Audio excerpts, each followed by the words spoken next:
All right. Hello, students. We are back for our mental wellness series. Again, I am Miss Sally, the school social worker. And today with us, we have the wonderful Mr. Jonathan Downing. And he is going to be here to talk with us today about responsibility. Now, you might be asking yourself, why are we talking about responsibility when we're talking about mental health and wellness? Well, one of the reasons why is that in order for you to be a healthy person, mind, body, and soul, you need to be responsible, which means taking care of things for yourself, taking care of things that you're responsible for other people, and kind of just doing what needs to be done.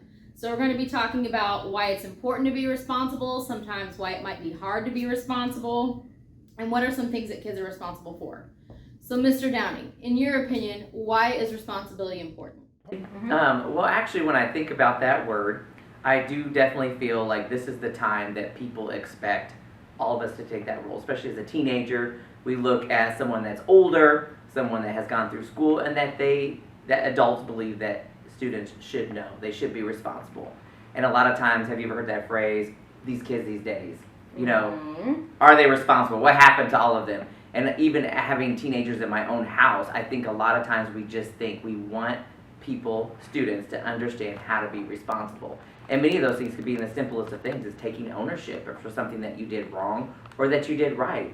Or even just basically picking up your items or getting your homework done, getting your assignments done, being on time. All those different things fall under being responsible. And so I think sometimes kids may feel like they're overwhelmed and that there's so much that I'm responsible for. How am I ever supposed to get this all done? Or it's not fair and I don't want to do it. What would you say to a kid, or your own kid, who may be struggling with some of the things that they're responsible for? I think the biggest things at this age group is that we're so quick to become defensive. Anytime a parent or a teacher says the word being responsible, because I think it's something that you hear so much that you become defensive. It's just like if you hear that someone says, oh, you talk too fast, or oh, you stutter, or what's wrong, you can't see, you can't hear. So you start to become defensive when you hear those things all the time. So when they hear the word responsible, you hear your teachers, your grandparents, your parents, everybody tells you those things, that it's annoying. Because really it becomes that point, because you see yourself as responsible. But you have to take yourself out of yourself and kind of see, well, reflect on that word. Why is my mom saying that? Why is my dad saying that? Or why is the teacher saying that? And trying to reflect, okay, obviously I need to do something and change. And that's one of the things that I talk with kids a lot about, is when I feel like they're struggling to do the things that they're supposed to do. I hear a lot of, well, I don't like that, or I don't want to do that, or that's hard for me. And part of being responsible, and this is what I always tell them, is that just because something is difficult or boring or you don't want to do it, doesn't mean that you're exempt from doing it.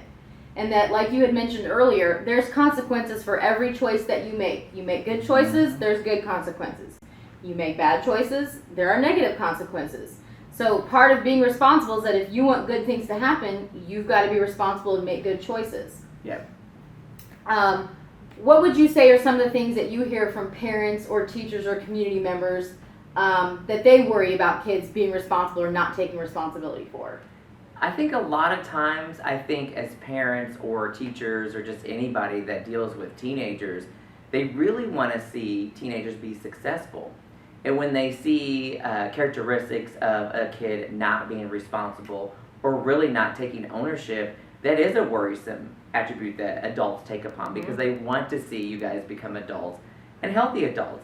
I think in turn, as a teenager, sometimes a teenager may say, well, they don't understand me or they don't know me. And I think on the flip side, as an adult, that's where as adults we have to figure out, okay, I know I'm not the best organized person, or I may not be the best on-time person.